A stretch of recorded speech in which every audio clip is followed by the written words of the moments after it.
Ya, selamat bertemu kembali rekan-rekan sekalian. Bersama saya Besar dari Universitas Bina Nusantara. Saya ingin menyampaikan mengenai beberapa hal terkait dengan hak kekayaan intelektual di jaringan internet. Rekan-rekan sekalian, ada beberapa hal yang nanti bisa dibahas terkait dengan kekayaan intelektual yang ada di internet. Ada, kalau secara keseluruhan kita tahu bahwa kekayaan intelektual itu ada beberapa macam. Ada hak cipta, merek, indikasi geografis, paten, desain industri, desain tata letak sirkuit terpadu, rahasia dagang, perlindungan varietas tanaman, PT EBT. Nah, di sini saya ingin menyampaikan hanya beberapa saja yang terkait, yaitu hak cipta, merek, desain industri, dan hal-hal yang sifatnya kreatif di dunia internet, termasuk nanti bagaimana pelanggaran-pelanggaran yang terjadi dan apa sanksinya. Rekan-rekan sekalian, terima kasih setelah kita mungkin beberapa lama waktu itu tidak pernah ketemu, sekarang kita ketemu kembali. Kita membahas mengenai hak kekayaan intelektual di internet. Ada banyak sekali permasalahan yang ada di internet. Walaupun kita tidak bisa menafikan bahwa dengan kehadiran teknologi informasi berupa internet itu sangat membantu semua segi kehidupan manusia tanpa kecuali kita, ya, dari semua lini, dari semua bidang, dari semua level. Kehadiran internet sangat membantu kita semua. Namun demikian, ada beberapa yang oleh orang-orang yang tidak bertanggung jawab itu digunakan untuk sesuatu yang lain, untuk kepentingannya dia, tapi merugikan orang lain. Nah, internet itu sebagai sarana, kayak gitu, dia dengan mudah melakukannya. Tetapi dia lupa bahwa itu adalah milik orang lain. Baik, teman-teman, yang tadi saya sampaikan, ada hak cipta, ada merek, ada desain industri, ada permodelan atau kreasi, ada juga yang penting untuk kita, yaitu domain name, ya, domain name yang ada di internet, ya, itu nama domain kita. Kita mulai dari kekayaan intelektual. Rekan-rekan sekalian, bahwa untuk kekayaan intelektual, khususnya hak cipta ini, di dunia internet itu barangkali selebarannya itu sangat banyak atau bahkan paling banyak. Apa konten yang ada di internet itu rasanya yang paling banyak adalah dari hak cipta. Ya, karena sesuai dengan Undang-Undang 28 tahun 2014, hak cipta yang ada, yang kita kenal, yang perlu dilindungi dan tidak boleh ada pelanggaran sesuai dengan pasal 40 ayat 1. Di sana ada berbagai macam. Ada buku, naskah, karya seni, program komputer, pengalih wujudan, berbagai karya koreografi, ya, fotografi, gitu, dan seterusnya. Itu banyak sekali. Nah, jenis-jenis ini yang rupanya mengisi ruang internet itu, yang oleh masyarakat itu diambil kemudian diakui sebagai ciptaannya, sebagai kreasinya. Tanpa kecuali di dunia pendidikan, rekan-rekan sekalian. Dan semoga kita jangan kayak gitu, ya. Tetapi di dunia pendidikan luar biasa. Ya, bahkan sampai kepada orang yang intelektualitasnya tinggi, itu dia tetap juga mengambil milik orang lain seolah-olah menjadi miliknya sendiri tanpa dia menyebutkan sumbernya atau asalnya. Ya, naskah-naskah misalnya diambil, download dari internet, kemudian dia kreasi, kita buat, kemudian diaku sebagai ciptaannya. Dengan tanpa menyebutkan sumbernya, itu adalah kata lain dari dia tidak mengakui sumbernya atau dia mengakui sebagai ciptaannya. Nah, kalau demikian berarti dia melakukan pelanggaran. Dari mana? Dari internet. Karena dia downloadnya internet. Ditambah lagi, seandainya naskah yang diambil ini adalah dalam bentuk naskah kemudian lakukan permodelan gitu ya, dan kemudian diunggah kembali, diupload kembali melalui internet, dan itu adalah jelas-jelas pelanggaran gitu ya, maka itu adalah pelanggaran hak cipta melalui internet. Ya, ini perlu kita pahami bareng-bareng ya rekan-rekan. Banyak hal yang terjadi untuk kasus-kasus dari hak cipta.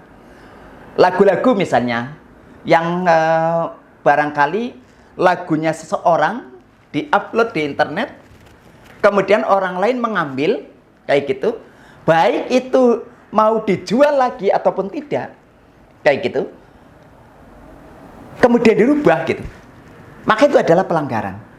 Atau itu diambil kemudian dijual, atau diambil kemudian dirubah, baik liriknya ataupun bentuknya, ya, ataupun mengambil naskahnya, mengambil syairnya, mengambil liriknya, kemudian dialih wujudkan dari lagu menjadi sebuah video, ya, tanpa menyebutnya siapa pemilik lagu pertama. Itu adalah pelanggaran hak cipta yang melalui internet. Itu hak cipta ya teman-teman. Banyak sekali dari sisi hak cipta yang bisa kita lihat perlindungan dan pelanggarannya. Rekan-rekan, di dunia HKI itu yang kedua setelah hak cipta yang sering sekali terjadi pelanggaran adalah merek. Merek itu rupanya dia orang-orang melakukan pelanggaran itu bukan dari yang sifatnya tradisional, tetapi melalui teknologi yang cukup canggih, kemudian dia rubah bagaimana, kayak gitu, kemudian daftarkan lagi. Ini yang sering kita lihat ya. Misalnya merek sebut saja ya, pecel lele-lela misalnya, kayak gitu ya, ngambil dari Starbucks kemudian dirubah sedikit, tampilkan menjadi logo dari pecel lele-lela. Ya, ini hanya sebagai misal saja gitu ya. Banyak yang lain yang dari merek ini kemudian jadi masalah, atau bahkan orang ini searching di internet kemudian menemukan ada gambar, ada logo yang sama, dia cocok, dan kemudian dia cek di DJKI, tidak atau belum ada pendaftaran ke sana, kemudian dia daftarkan, dan kemudian dia munculkan di internet, dia sebarkan di internet. Ini pelanggaran merek, kayak gitu ya. Dan itu banyak sekali rekan-rekan, pelanggaran-pelanggaran merek seperti ini. Dan ini harus kita sikapi juga secara bersama-sama. Rekan-rekan, merek itu banyak sekali. Ya, kita tahu ada 3 merek yang kita kenal, 3 jenis. Merek dagang, merek jasa, dan satu lagi merek kolektif. Kayak gitu ya. Merek dagang yang kita tahu banyak sekali, ada Nike, Toyota, ya, Coca-Cola, dan seterusnya gitu ya. Ada Extra Joss, dan kemudian ada lagi yang mencontoh Extra Joss, niru-niru Extra Joss dari internet juga. Namanya Enerjos. Kayak gitu. Ya, Coca-Cola jadi Cola-Cola. Ya.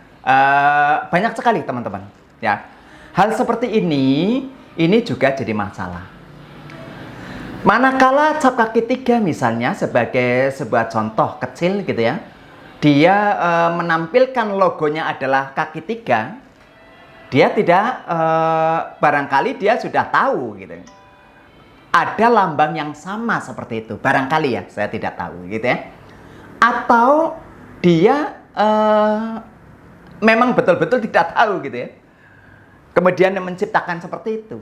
Tetapi ada yang sama dengan model logo yang dimiliki oleh kaki tiga, yaitu di benderanya, lambangnya negara Isle of State, yang kemudian jadi masalah. Ya, dan kemudian Mahkamah Agung sudah mengeluarkan putusan tentang penggunaan logo kaki tiga. Itu merek ya teman-teman ya, dan banyak sekali kasus-kasus yang dilanggar dari kekayaan intelektual jenis merek ini, yang dilanggar pelanggarannya melalui internet. Kayak gitu. Yang selanjutnya teman-teman, kita bicara mengenai domain name ya. Nama domain. Yang kita tahu bahwa di situ kita memiliki laman, memiliki web. Ya, memiliki web. Rekan-rekan, banyak sekali terjadi pelanggaran di sana. Ya, misalnya orang secara tidak sah mengakses ke sana, atau secara tidak sah masuk untuk mengiklankan ke sana, atau kemudian mencoba untuk membuat website yang sama dan kemudian dia menyerang kepada si pemilik website itu yang aslinya. Ya, ada beberapa contoh di Indonesia, dia membuat website. Kebetulan yang buat ini adalah orang UMKM, ya, dari UMKM, dari dia usaha menengah, mikro, kecil dan menengah. Pada saat dia buat sudah oke. Tapi kemudian dari Thailand kalau nggak salah, atau dari Filipina, saya agak lupa, mohon maaf dikoreksi. Itu muncul bahwa web yang Anda gunakan itu adalah web saya. Ya, web saya. Dan teman-teman, kita tahu bahwa untuk merek, untuk domain name, ini pendaftarannya adalah pendaftaran first come, first to file. Jadi siapa yang mendaftar terlebih dahulu, itu yang menjadi pemegang. Nah, Indonesia itu sudah mendaftarkan itu sudah lebih lama. Tapi ternyata diserbu oleh pihak luar. Sepertinya seolah-olah bahwa kita itu meniru begitu saja dari webnya orang luar. Ini satu kondisi, kalau misalnya itu ditelusuri lebih jauh, itu adalah sebuah kondisi yang arahnya adalah pelanggaran terhadap domain name ya teman-teman ya. Nah, rekan-rekan, kalau misalnya kita sebagai orang UMKM misalnya, kemudian kita memiliki satu produknya apa? Makanan kecil misalnya, kayak gitu ya, makanan kecil. Kemudian kita buka, kita punya domain name ya, produknya ada, domain name kita jelas kayak gitu ya, terus logonya jelas, artinya mereknya ada gitu ya, domain name-nya jelas. Kemudian kita publikasikan gitu ya. Nah, rekan-rekan, begitu kita sudah memiliki domain name, merek kita sudah ada, kemudian kok ada yang masih yang kemudian mengambil produk kita, meniru-niru, kemudian dia mengupload kembali bahwa itu seolah-olah adalah mereknya dia, miliknya dia, maka itu teman-teman, kita harus melihat aturan-aturan yang ada di Undang-Undang Merek dan apa yang sudah disepakati oleh dunia internasional tentang masalah pendaftaran merek. Ya, kita harus melihat seperti itu teman-teman. Agar apa? Agar kita jangan dengan adanya serangan dari pihak luar, kita kemudian bingung. Ya, kita tetap, karena merek sifatnya adalah first come, first to file, atau dia siapa yang mendaftar lebih dahulu, dia yang menjadi pemegang merek. Nah, itu yang nanti kita buktikan. Seandainya toh dia misalnya mengatakan bahwa saya sebetulnya sudah memiliki merek ini sudah lebih lama, tidak apa-apa. Nanti kita tinggal pembuktiannya saja di pengadilan. Bagaimana pembuktian kita atas kepemilikan merek kita dan domain name kita dengan yang dari luar. Nah, adu argumentasi itu penting ya. Tetapi kalau kita pure, kita asli itu adalah memang kita tidak mengambil dari pihak orang lain, kita nggak usah khawatir Bapak dan Ibu sekalian, rekan-rekan sekalian. Ya, itu kita ambil saja, kita layani saja. Itu untuk merek dagang. Begitu juga merek jasa. Ya, seandainya Bapak dan Ibu sekalian, rekan-rekan sekalian memiliki merek jasa, kayak gitu, baik itu sudah masuk ke dalam masukkan ke dalam domain name kita ataupun belum gitu ya, tetap prosesnya sama. Seandainya ada orang-orang yang kemudian seolah-olah memiliki, nah biarkan saja. Kita yang penting itu adalah resmi memiliki milik kita, kayak gitu ya. Kreasi kita, tidak ada unsur kita mencontoh orang lain gitu ya, dan itu adalah sebagai pembeda utama kita, gitu. Maka kita nggak usah khawatir Bapak dan Ibu sekalian, ya. UMKM kita harus tetap lindungi, kayak gitu. Apa yang kita miliki, merek harus kita lindungi, domain name kita harus kita lindungi, ya. Nah itu perlu diketahui oleh rekan-rekan sekalian. Yang lain, perlindungan yang lain adalah terhadap desain industri. Di dunia internet kita sering sekali melihat bagaimana desain-desain industri yang ada kayak gitu di produk-produk baik nasional maupun internasional, lokal maupun internasional. Kita sering melihat, bahkan barangkali kita ingin mencontoh kemudian kita buat rekayasa gimana caranya.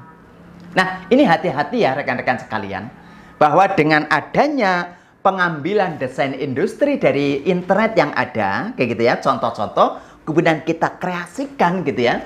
Nah, itu kita akan kelihatan dari sisi program komputer arahnya kemana.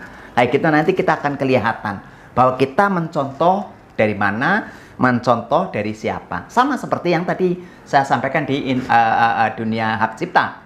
Seandainya kita mengambil naskah orang lain, kita tanpa menyebutkan sumbernya, dan kita lacak dari sisi plagiarismenya, kita akan ketahuan berapa persen kalimat yang kita ambil, yang kita langgar. Nah ini perlu kita ketahui bareng-bareng ya teman-teman ya. Dunia desain industri di dunia internet ini sangat ramai ya. Baik kita melihat punya orang lain maupun orang lain melihat punya kita kalau kita punya desain industri yang barangkali terjadi pelanggaran-pelanggaran di sana sini. Nah, itu rekan-rekan yang terkait dengan dunia industri, dan yang selanjutnya adalah terkait dengan dunia permodelan. Ya, permodelan di sini dalam artian tentang kreativitas anak-anak Indonesia. Kayak gitu. Yang sering satu dengan yang lain mencontoh kemudian munculkan gitu ya. Baik itu permodelan dalam artian fisik, kayak gitu, gambar-gambar, logo-logo gitu ya, desain atau apa gitu ya. Nah, atau kreativitas dalam bentuk misalnya sebuah seni. Ya, ini juga perlu kita pahami untuk kita lindungi bareng-bareng, dan kita sedapat mungkin tidak ada pelanggaran, apalagi kita yang melakukan pelanggaran ya teman-teman. Nah, seandainya hal itu kita mau membuat untuk HKI kita yang kita nanti akan gunakan sebagai pemasar bagi produk kita, atau untuk mengenalkan produk-produk kita melalui internet, kita harus sudah benar-benar tahu, sudah benar-benar yakin bahwa itu adalah terlindungi. Masalah kemudian nanti ternyata kita ada kekeliruan dan lain sebagainya yang kita tidak tahu, itu kita serahkan kepada pengadilan. Karena sudah ada aturannya, misalnya untuk hak cipta sudah ada undang-undangnya tentang hak cipta nomor 28 tahun 2014. Merek sudah ada nomor 20 tahun 2016. Dan seterusnya ya teman-teman. Nah, ini tentu terkait juga dengan aturan-aturan yang ada di dunia internasional. Misalnya Beijing Convention, ya. Misalnya TRIPS, WIPO, ya. WTO. Ini sudah mengatur semua teman-teman. Untuk bagaimana melindungi masyarakat kita pada sisi hak kekayaan intelektual, baik internet maupun non-internet. Nah, karena kita sekarang lagi dalam bicara mengenai internet, maka saya ingatkan kepada rekan-rekan sekalian, mari kita gunakan produk-produk kita, milik kita upload ke dalam internet itu, dan kita jaga.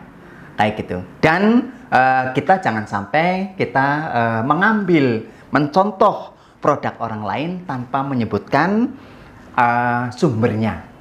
Ya, nggak apa-apa kita misalnya mengambil contoh merek orang lain gitu ya sebagai sumber inspirasi, terus kemudian kita coba utak-utik gitu ya, nggak apa-apa disebutkan saja kayak gitu, barangkali itu nggak masalah kayak gitu, karena itu adalah kita bisa dimaklumi gitu ya, sumber inspirasi, tetapi bahwa itu kamu bisa membedakan, kalian bisa membedakan mana yang betul-betul milik orang lain ya sebagai sumber inspirasi, dan mana yang kita kreasikan sebagai betul-betul sebagai pembeda dari pihak lain. Ya, itu baik cipta, merek, domain name, desain industri, permodelan atau kreasi, dan lain sebagainya. Ya, barangkali itu yang ingin saya sampaikan untuk mengenai hak kekayaan intelektual di dunia internet, dari perlindungan dan pelanggarannya. Baik, teman-teman sekalian, apabila ada pertanyaan atau ada yang kurang jelas, silahkan hubungi saya langsung, boleh menghubungi teman-teman yang PIC dari kegiatan ini, silahkan. Dari saya cukup, terima kasih, sampai ketemu di lain kesempatan, dan sampai jumpa.